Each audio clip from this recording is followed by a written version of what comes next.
Bonjour, bienvenue dans cette vidéo où nous allons voir avec Linoa son parcours. Linoa, c'est une personne vraiment très intéressante, pleine d'énergie, très active, très entreprenante. Tu es productrice de longs, moyens, courts métrages, tu fais aussi des films pour la publicité. Tu as également une association qui aide les artistes et les entrepreneurs à développer leurs projets. Et tu as créé aussi, avec ta société, un angle d'attaque sur la non-conformité, puisque, entre autres tes expériences depuis ta naissance, tu es aussi sans domicile fixe. Donc tu venais nous parler de ce terme qui, évidemment, dont on associe certaines idées. Mais toi, je pense que tu vas un peu exploser tout ça. Voilà, donc... Dans un premier temps, ce que j'aimerais savoir, c'est que tu nous parles un petit peu de ce que tu fais actuellement et de comment tu en es venu à ce que tu fais, puisque pourquoi je propose à Lino une interview et pourquoi je vous la propose à vous, c'est parce qu'elle vit sa passion et elle vit ses rêves. Et ça, c'est super, voilà. Je trouve que c'est bien mieux de faire comme ça, et donc tu es un bon exemple de ça. Aussi de se débrouiller, de réussir, de persévérer, etc. Donc moi ça m'inspire beaucoup. Moi ce que j'ai pu voir de toi, c'est que vraiment tu saisis les opportunités et tu as un grand sens du professionnalisme et de la satisfaction client de l'autre, etc. Donc ça m'a vraiment frappé et c'est pour ça que je souhaite en savoir plus et aussi vous communiquer à vous toutes ces bonnes idées que Linoa va nous partager aujourd'hui. Eh bien merci, bonjour ou bonsoir, enfin bienvenue en tout cas sur la chaîne de Xavier. Et donc tu veux que je commence parce que bon, tu as bien résumé l'histoire et tu peux me redire du coup la première question. Alors en gros, est-ce que pour toi tu as toujours su ce que tu voulais faire, oui ou non, et est-ce que ça a été facile? Est-ce que c'est facile de vivre sa passion mais la première question, c'est vraiment, est-ce que tu as toujours su ce que tu voulais faire? Alors dans mon cas, oui. Quand j'avais 5 ans, j'ai dit à mes parents que je voulais faire du cinéma et que je vivrais aux États-Unis. Et bon, ben, ils m'ont ri au nez, en mode celle-là, à 5 ans, boum, elle est pleine de rêves, le rêve américain, sans doute. Sauf que 30 ans plus tard, enfin quasiment, hein, pas encore tout à fait, je suis dans le cinéma, pas encore aux États-Unis, mais le rêve est très très proche. Tu Voilà. savais déjà ce que tu voulais, dès 5 ans, tu te voyais aux États-Unis et dans le cinéma. J'avais aucune idée si je voulais être devant ou derrière la caméra, mais il y avait quelque chose que je devais faire avec cette caméra, clairement. Et alors, pendant ton enfance et ton adolescence, est-ce que tu as eu l'occasion d'exercer ton art, ta vocation, ta passion? Oui, quand j'ai eu 13 ans, il y avait cette association qui était en train de se créer sur Marseille qui s'appelle Film Flamme, cofondée par Jean-François Néplaz et Gaël Vu, et qui ont proposé un atelier jeunesse dans le collège que je fréquentais. Et tous les mercredis après-midi, au lieu de faire des sports de façon classique comme les autres, on a eu cette opportunité de réaliser un court-métrage dans le quartier du Panier, que beaucoup connaissent, en tout cas quand on parle de Marseille, qui n'est pas très loin de la Canebière d'ailleurs. Et j'ai tourné avec une caméra Bell & Howell, c'est caméras d'après-guerre, très solides, en forme ronde, qui aujourd'hui sont des objets placés en musée. Et c'était une très belle expérience parce que c'était pas du tout la perception que j'avais du cinéma. Et de découvrir la pellicule, le one shot, c'est bon ben je tourne et puis on développe la pellicule et on verra le résultat dans un mois. C'est tout un processus à avoir et puis apprendre à tourner sans regarder dans le viseur parce que ça rend pas tout à fait ce qu'on voit. Enfin voilà, c'était une très belle approche, très libre en fait. Et alors, du coup, tu as fait quelles études? Quel était ton parcours post-bac? Puisque là, on voit que à l'adolescence, tu as pu faire des activités où tu as appris les bases du cinéma, tu as même réalisé un court-métrage. Mhm. T'es après tu as fait des études de cinéma, t'as pas fait ça, t'as hésité? Alors oui, j'ai hésité parce que, bah, encore une fois, j'ai une éducation assez stricte de père militaire. Et pour lui, bah, tous ses enfants devaient finir militaires. Donc bah, moi aussi, à un moment donné, au fil des ans, je suis partie pour être météorologue océanographe dans la marine. Sauf que je me suis rendu compte que l'autorité, c'était pas trop mon truc et que j'aime prendre les choses en main et diriger. Et du coup, enfin, après mon bac, enfin, j'ai fait un bac économique et social. J'avais l'opportunité en parallèle, parce que j'avais fait donc une préparation militaire marine, hein, toujours dans cette logique-là, de passer soit mon permis de conduire, soit le BAFA. Et donc j'ai passé le BAFA. Donc là, je commençais à toucher au domaine social, au domaine de l'enfance, et l'écriture, enfin, me titillait. Il y avait autre chose, une démarche artistique qui clairement m'appelait. Donc après je suis allée en BTS d'informatique de gestion parce que je me suis dit que l'informatique m'aiderait toujours de toute façon et que je voulais garder quand même un côté scientifique dans ma formation. Après mon BTS, j'ai intégré une école supérieure de commerce à Amiens qui offrait la possibilité de faire une licence en sciences politiques en parallèle. Et là, donc, clairement, je me suis dit, je vais être journaliste reporter. L'école supérieure de commerce, c'était pour la création d'entreprises, dans la production audiovisuelle d'une façon ou d'une autre, et avec plus de marge de manœuvre dans l'écriture, parce que pendant mes 2 années de BTS, je le faisais en alternance avec une société de magazines. C'était informatique, mais journalisme. Donc qui m'a permis de toucher à l'écriture et qui m'a fait dévier sur le journalisme. D'accord.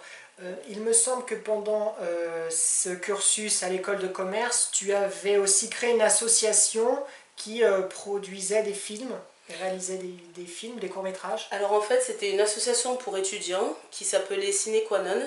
En fait, je ne l'ai pas créée, je n'ai fait que la reprendre, mais en la développant. À la base, c'était une association qui mettait à disposition des DVD pour les étudiants d'école supérieure de commerce, simplement. Moi, je suis allée au-delà, j'ai commencé à créer des voyages dans des festivals de cinéma, et si j'avais eu la chance d'y rester plus longtemps, mais bon, tous les ans, on passe la main aux premières années, j'ai pas pu aller plus loin, mais ça m'a permis en tant que présidente d'apprendre à gérer une structure, une équipe, des projets de A à Z, de trouver des subventions. On avait eu un partenariat avec Gaumont Amiens, voilà, c'est sympa, on a pu aller. Ce qui est intéressant de regarder, c'est que tu es très active, tu as une grande capacité à l'activité, puisque pendant ton bac, tu passes ton BAFA et tu préparais aussi Ma préparation militaire marine. préparation militaire marine en vue d'être océanographe et voilà, météorologue. Météorologue océanographe, c'était pour intégrer l'école de Mestrance. Ensuite, bon, tu fais un BTS informatique, tu fais une école de commerce avec une spécialisation. C'est ça. Et en même temps, tu organises aussi des voyages dans des festivals pour assister à des festivals de cinéma. C'est ça. Ce côté actif que tu as, est-ce que c'est naturel? Est-ce que, comment je dire, est-ce qu'il n'y a pas parfois une suractivité? Est-ce que c'est naturel chez toi? Comment tu vis avec ta grande capacité d'action? Alors, je suis issue d'une famille nombreuse et je suis l'aînée des filles. Du coup, j'ai naturellement développé des responsabilités depuis ma jeune enfance pour protéger les plus jeunes.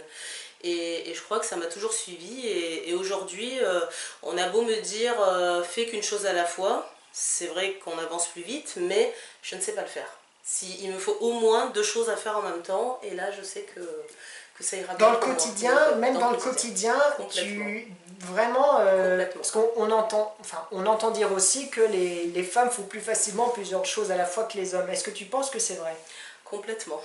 Mais là, il y a même des études scientifiques hein, qui le disent. Oui, oui, c'est ça, c'est ça. Parce que, alors, je sais plus le terme, mais apparemment, on a quelque chose de développé dans le cerveau au niveau des connectiques et des neurones qui font que on a une propension à faire plus de choses à la fois. Voilà. D'accord. Ok, donc tu vis bien, ça fait partie de ta personnalité, cette capacité à gérer, faire plusieurs activités en même temps, être agissante, voilà. Complètement. C'est intéressant, c'est intéressant. Euh, donc, ensuite, après cette école de commerce, qu'est-ce que tu fais? Alors, très vite, les personnes, enfin même les étudiants, hein, qui pour beaucoup étaient là sans trop savoir ce qu'ils allaient faire plus tard, m'ont tous dit, et même des adultes, des professeurs, ils m'ont dit si franchement tu fais une école supérieure de commerce à plus de 6 000 € l'année pendant 3 ans juste pour créer une entreprise, fais-le. Enfin, quitte la structure, ça sert à rien. C'est à part comment dire, faire la belle et avoir un bac plus 5, on ne voit pas ce que ça va apporter de plus, d'autant que la production cinématographique, de toute façon, c'est différent que de l'entrepreneuriat classique. Donc du coup, j'ai pris le conseil au pied de la lettre et j'ai interrompu mes études à ce moment-là pour partir tourner mon film, mon premier long métrage à Madagascar. Donc, à vivre ton rêve. Exactement. Je me suis dit pourquoi attendre, effectivement. Donc, tu t'es servi des feedbacks de ton entourage positifs et tu t'es dit, bah ok, je me lance dans mon rêve. C'est ça. Ça, c'est formidable parce que on peut avoir ces feedbacks et rester quand même dans son idée. Bah non, je vais au bout de mes études, je reste dans mon idée, et finalement manquer de vie. Manquer de vie. Parce que je suppose que quand tu fais ça, enfin, j'ai aussi cette expérience modeste, mais je l'ai. Qu'on suit ce qu'on a vraiment envie de faire, bah, y a le côté pétillant qui est là, vivant, et aventure et inconnu. On n'est pas dans le quotidien, la routine qu'on n'aime pas trop. Et ça développe de la joie, puis des capacités, d'émerveillement, de réalisation aussi. Est-ce que tu creuses dans ton rêve, tu creuses ton sillage, quoi. C'est ça.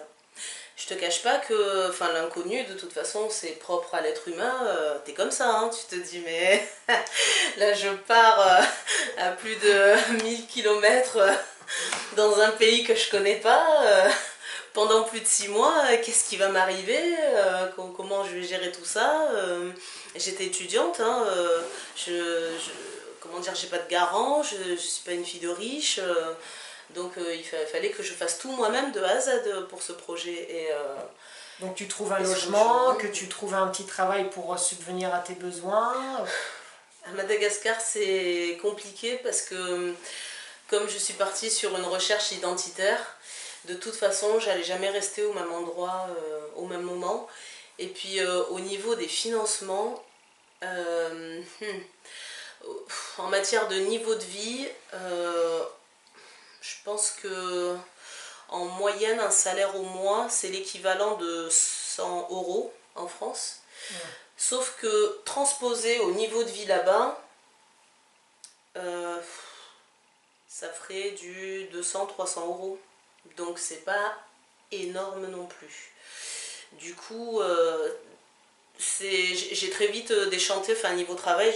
On m'a proposé un boulot de serveuse que j'ai accepté sur une petite semaine. Quand on m'a payé l'équivalent de 15 €, j'ai tiqué en mode vous êtes sûr que c'est ça le salaire? Et on m'a dit ah oui, oui, rassure-toi, tu es bien payé. D'accord. Donc c'était clairement pas avec cette somme-là que je pouvais me payer les trajets, que ce soit en bateau, en avion, en voiture, voilà. Donc je suis passée par d'autres systèmes, j'ai un petit peu tapé dans mes économies. C'est ça, donc tu avais des économies et tu as pu vivre le temps de tes 6 mois pour faire ton film, c'est ça?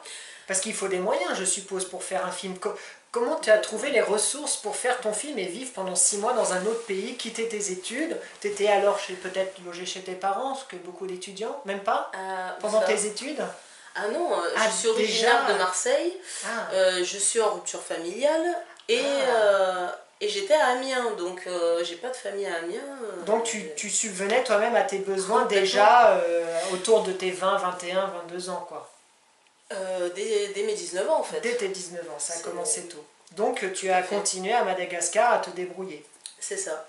Bah, en fait, comme j'ai interrompu mes études et que j'avais fait un prêt étudiant pour mon école supérieure de commerce, bah, ce qui Ah, restait, au lieu de payer l'école, d'accord. bah, ça a payé mon projet Ben personnel en voilà, fait. Voilà, finalement ça s'est bien goupillé et c'est ça qui est intéressant de voir c'est aussi, ça. c'est que on peut être freiné en se disant bah vive mes rêves mais comment je vais faire, j'ai pas l'argent, j'ai pas le temps, mais finalement bah on se rend compte que bah, si on a un peu d'argent de côté, on trouve une opportunité, on finit par trouver du temps, enfin il y a des choses qui se passent et en osant suivre cette voie, bah, comme par hasard il y a du soutien qui apparaît, il y a aussi du challenge, et puis il y a aussi du soutien.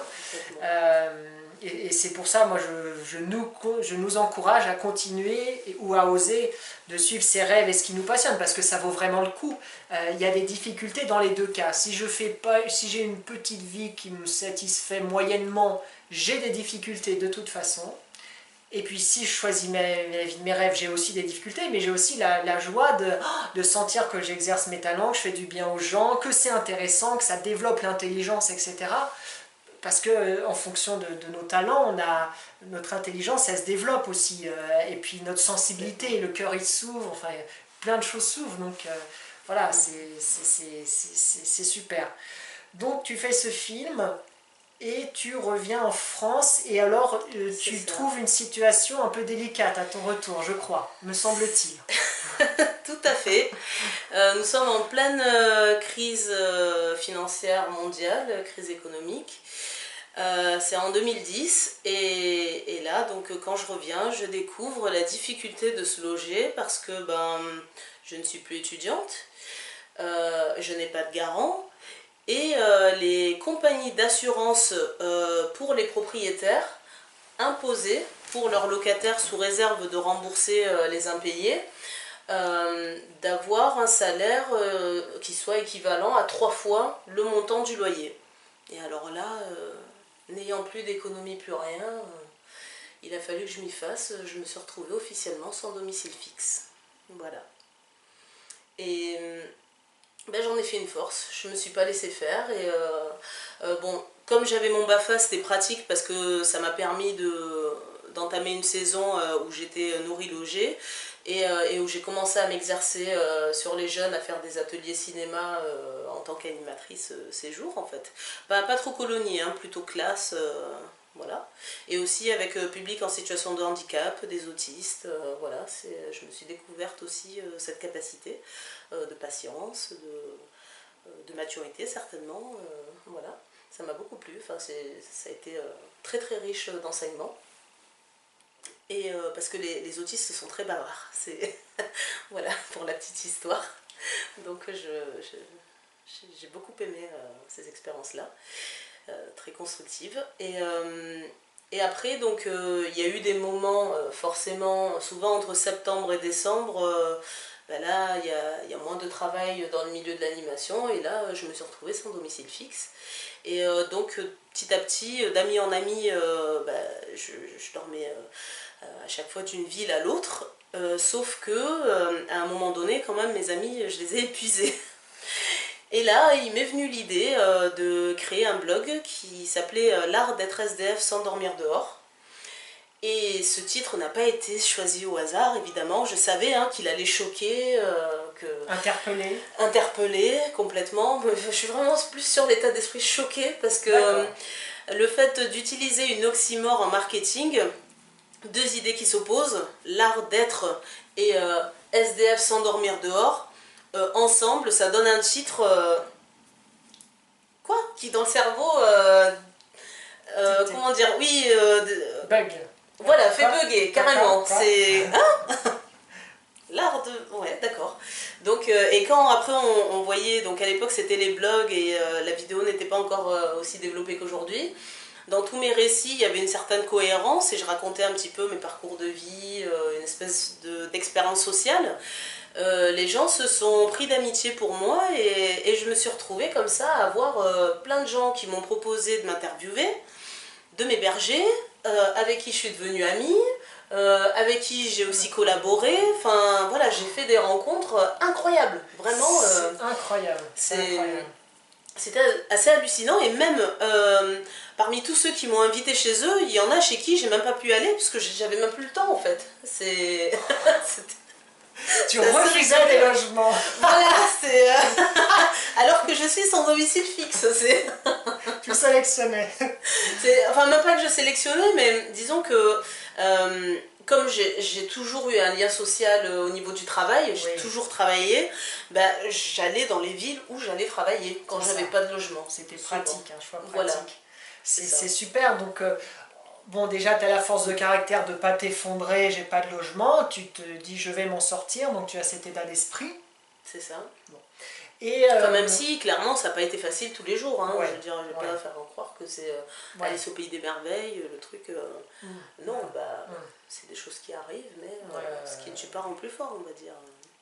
Et du coup, le fait carrément que tu le partages sur internet via un blog, et tu as enrichi des gens, inspiré des gens, attisé la curiosité des gens, peut-être remis en question des préjugés aussi, parce que moi c'est vrai que Linoa, quand elle me parlait de SDF, elle va nous parler un peu plus loin de c'est quoi le statut, parce que c'est un statut sans domicile fixe, je ne le savais pas, que ça regroupe une grande population finalement. Des gens vont carrément jusqu'à te proposer leurs ressources, leur aide, leur sympathie, leur humanité. C'est merveilleux quoi, c'est plutôt que d'en faire un poids et je suis à la rue, j'ai pas de chance et gna gna gna, ce qui aurait amené certainement à dégringoler, enfin à avancer un peu dans le morbide quoi, hein. Là t'en fais quelque chose d'extraordinaire pour toi, et je crois que tu es toujours à l'heure actuelle sans domicile fixe, assumé, hein, et bien vécu, sans domicile fixe. Tout à fait. Elle n'habite pas toujours au même endroit. C'est ça. Alors est-ce que tu pourrais nous parler un peu de ce statut et de qui est dans ce statut, et est-ce que c'est un mode de vie aujourd'hui en 2017 dont on peut jouir? Peut-on être librement SDF en 2017? Alors, juste pour revenir en arrière par rapport à quelque chose que tu as dit, par rapport aux expériences et aux personnes qui m'ont contacté sur mon blog, je vais donner 2-3 exemples et après je reviendrai sur le statut de SDF. Donc, je me suis clairement fait insulter. Il y a eu plein de gens qui ont été choqués, qui m'expliquaient toute leur misère et qui ne comprenaient pas mon état d'esprit, alors que moi je leur disais qu'effectivement je suis peinée pour eux aussi, hein, dans ce qu'ils me racontent, mais qu'à un moment donné il ne faut pas vivre sur le passé, sinon on ne s'en remet jamais, il faut aller de l'avant. Donc on a tous des galères, on a tous des difficultés, mais l'important c'est pas de regarder où on est, c'est de se relever et de voir où on va. Il y a d'autres personnes qui par exemple étaient en panique totale. Je me souviens d'un Niçois qui m'a dit écoute, je suis en galère, je vais bientôt être SDF, qu'est-ce que je peux faire? Et donc je lui ai demandé quelle était sa situation, et il m'a dit je suis en train de perdre mon boulot, du coup j'ai pas de quoi payer le loyer, j'ai le propriétaire qui me talonne, qu'est-ce que je fais? Je lui ai dit parle-lui. Parle à ton propriétaire, explique-lui, parce que de toute façon tu as des droits. Devenir SDF comme ça, c'est pas une expulsion automatique, mais si jamais voilà, tu dois partir, pars proprement et explique-lui, et si ça se trouve, selon la situation de ton propriétaire, qu'il ait déjà remboursé le prêt de son appartement ou pas, il pourrait être plus flexible aussi et t'aider aussi. Il ne faut pas croire que tous les propriétaires sont méchants, enfin... Même si on comprend bien que c'est un bien qui leur appartient, mais ils sont aussi compréhensibles, et derrière chaque statut, il y a une personne. Et donc cette personne, c'est ce qu'elle a fait, et elle est revenue vers moi 2 semaines après, elle m'a dit merci beaucoup. Il m'a laissé le temps, enfin j'avais l'esprit tellement détendu de lui en avoir parlé, que j'ai retrouvé un job derrière, que du coup il a accepté que je lui fasse un échelonnier pour payer, et finalement de ne pas quitter mon appart et de me réguler la situation. Et si tu m'avais pas parlé, j'aurais pas osé tenter cette chose là, et aujourd'hui je serais peut-être SDF ou renfrogné, ou voilà. Ça a été un bel exemple. J'étais super fière parce que j'avais pas l'impression d'avoir fait grand chose. Et pourtant, si j'ai pu contribuer à améliorer la vie de quelqu'un par de simples conseils, c'est ce qui me rend le plus heureuse. Voilà pour ça. Et puis pour certains qui m'ont insultée aussi, quand je me suis mise à discuter avec eux en aparté, je sentais qu'il y avait beaucoup de choses de rancœur en eux et que finalement, quand je leur propose de les rencontrer, le discours est différent et voilà, ils apprennent à me connaître et ils voient que même si j'ai un côté un peu percutant pour faire le buzz quelque part, derrière c'est réfléchi et je suis pas conne et je cherche pas à écraser les gens ou non, au contraire les conseiller et faire en sorte qu'on s'améliore tous ensemble. Donc justement par rapport au terme de SDF, c'est aussi un des articles qui a le plus fait mouche sur mon blog parce que le titre c'était l'amalgame SDF clochardisation. Là aussi, donc je me suis pris une tollée de commentaires, mais c'était très inspirant et constructif parce que donc je suis allée creuser et toutes les personnes qui allaient prendre la définition sur... donc ils aiment bien aller sur l'internaute, bon, qui n'est pas officiellement un dictionnaire, mais qui est assez reconnu et bien référencé sur le net, ou sur le petit dictionnaire, ou pardon, le petit Larousse, le petit Larousse et non, le petit Robert, pardon, voilà, et Larousse, effectivement. Les définitions sont différentes à chaque fois qu'il y a son domicile fixe. C'est ou vagabondage, ou personne sans logement, ou nomadisme, enfin rien n'est clair. Et donc en allant creuser plus loin, je me suis demandé d'où venait ce terme. Et en fait, il a été créé sous la politique de François Mitterrand, pardon.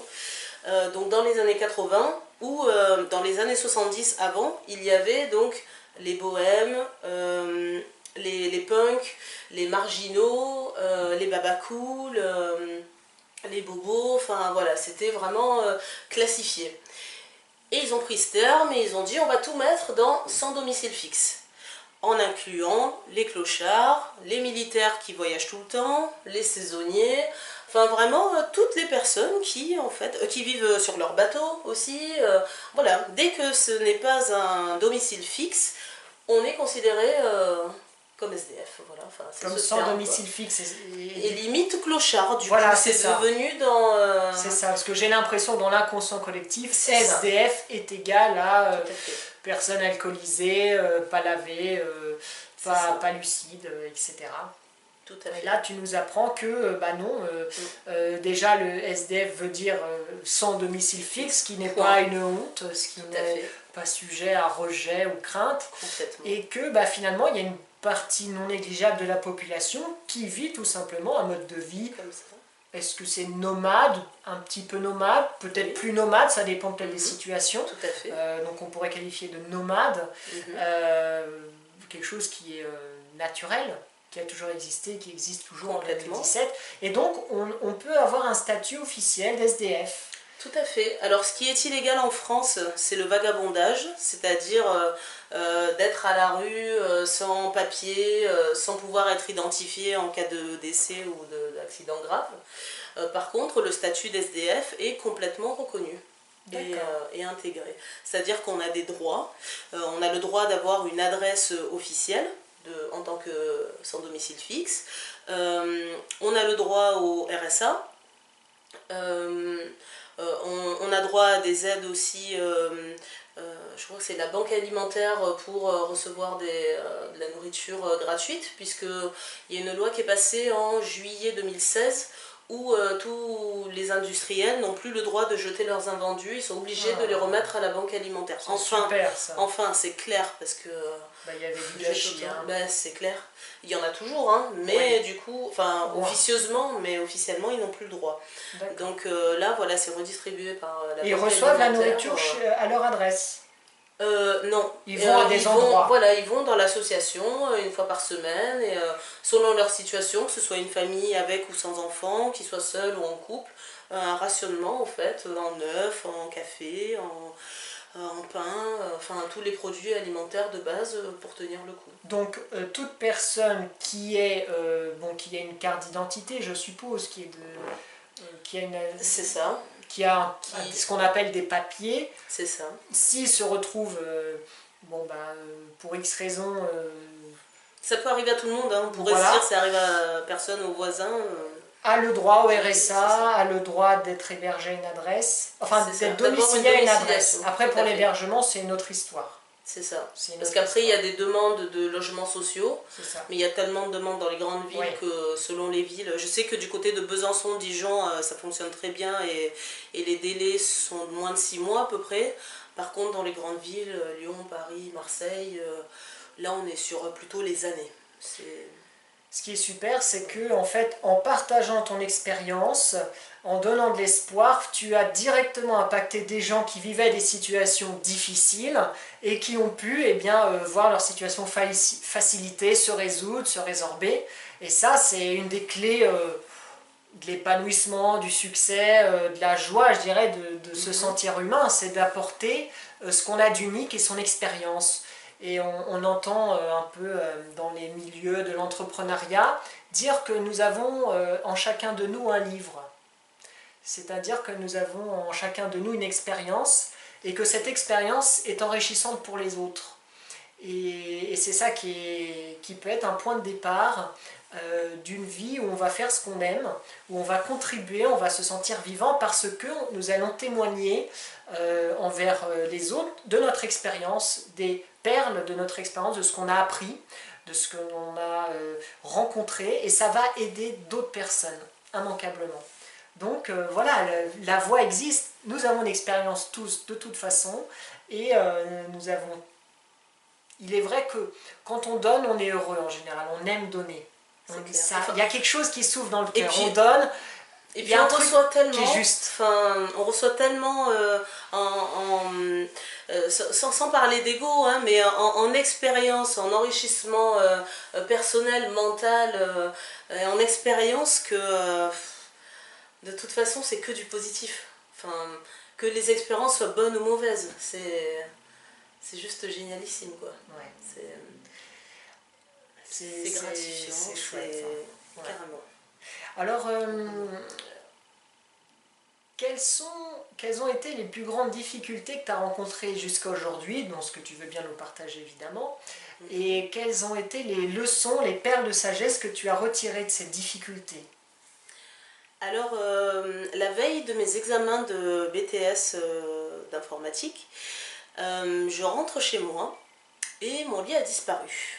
Je demande à ma mère qu'est-ce qui se passe, où est mon lit, et elle me dit bah, on voit que tu bosses beaucoup, que tu vas souvent dormir chez les copines, du coup on s'est dit qu'on allait prendre les devants.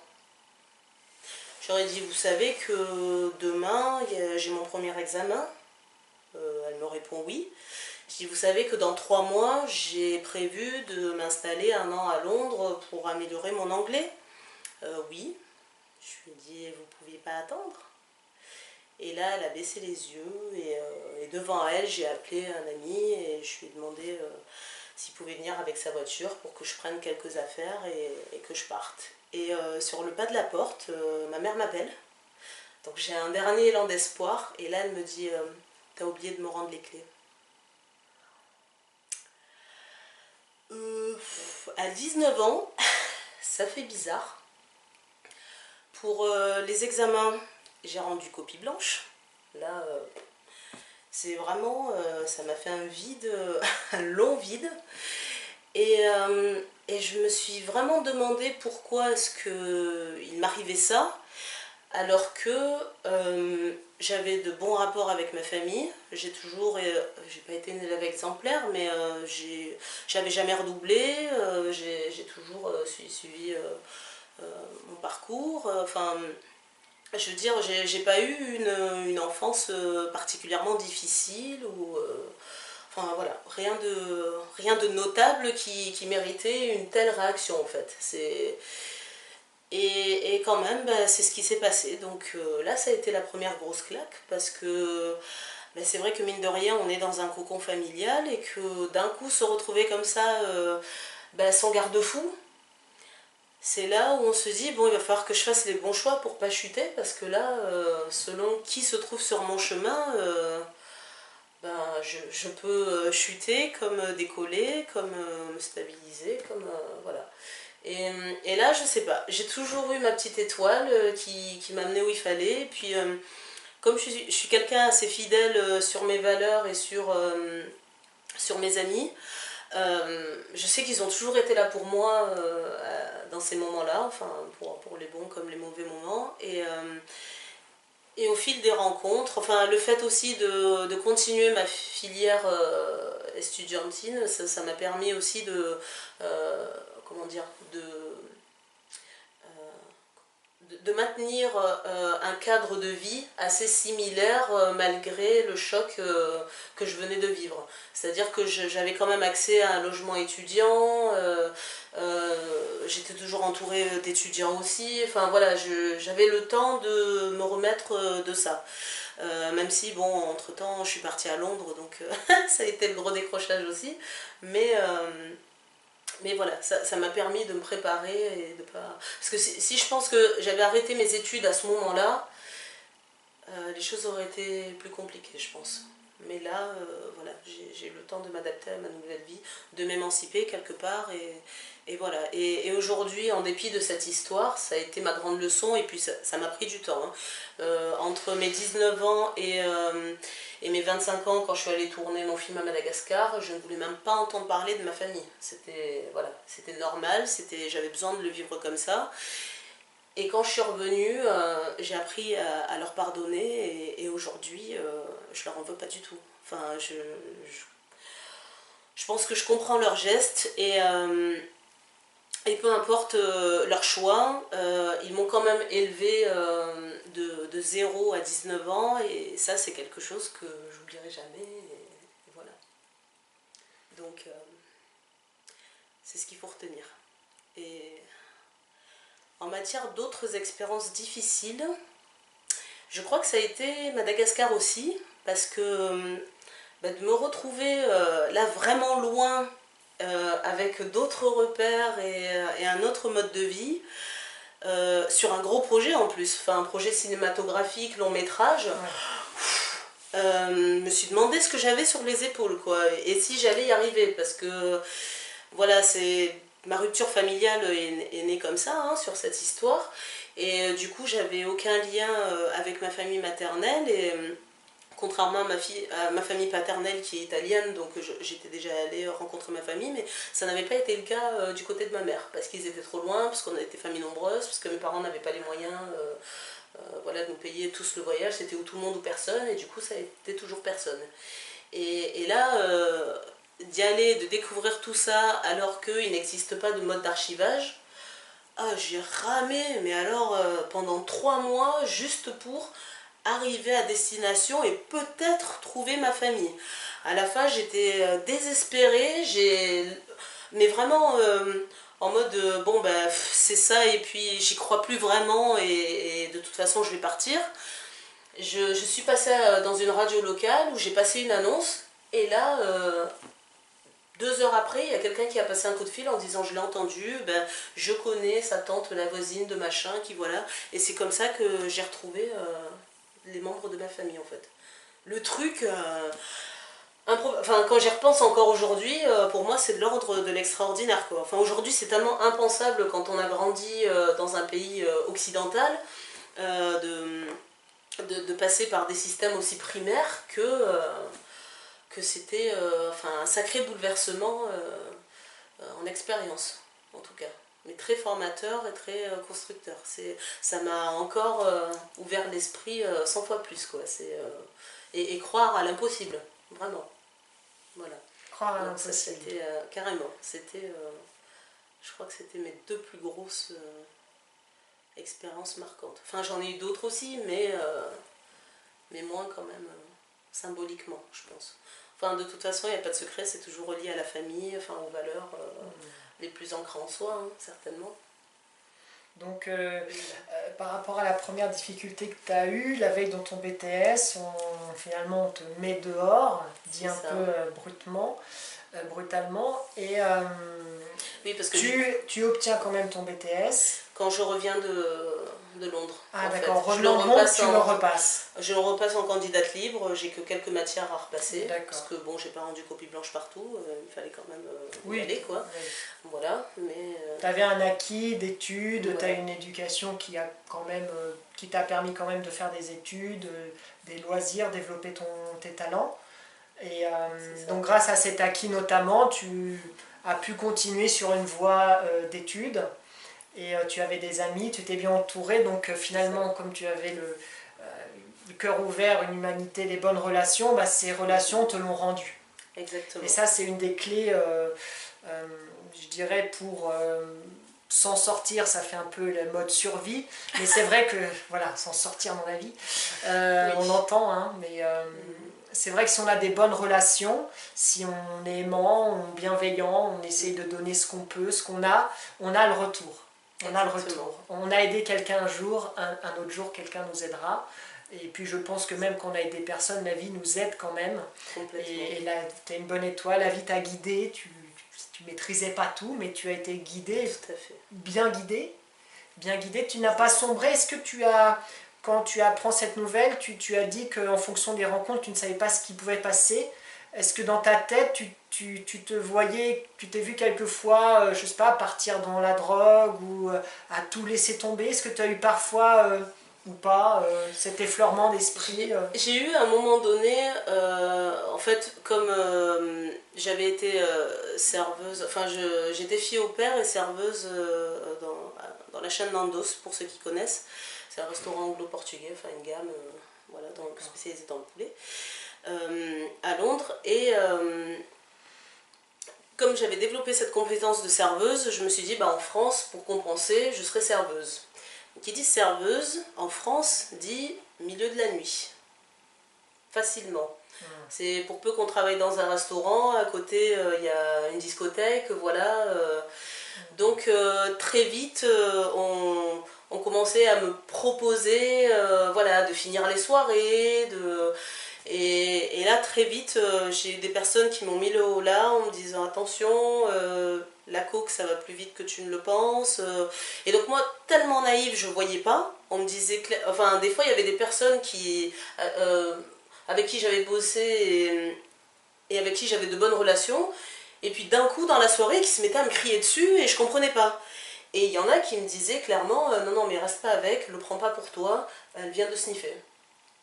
Donc moi je me suis dit ah bon t'es sûre, et, mais je l'ai tellement jamais vu en vrai que j'arrivais pas à comprendre ou enfin voilà, et pendant un mois, je me suis retrouvée à côtoyer ces personnes-là, et à la fin on m'a dit attention, tu joues avec le danger sans t'en rendre compte, sous couvert d'un boulot et tout ça, là tu risques d'emprunter des chemins pour lesquels revenir sera plus difficile.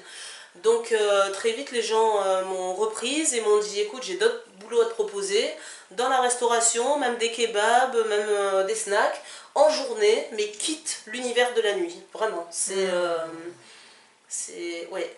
Et ça a été, comment dire, l'un des milieux qui aurait pu être le plus dangereux pour moi. Ouais. Parce que tu ne le connaissais pas, tu étais voilà. de bonnes intentions, et tu prêtais aux autres de bonnes intentions, et exactement. Ton entourage t'a prévenu, et tu as écouté cet entourage, et tu as saisi voilà, la raison, ce qui était raisonnable de faire. Tout à fait.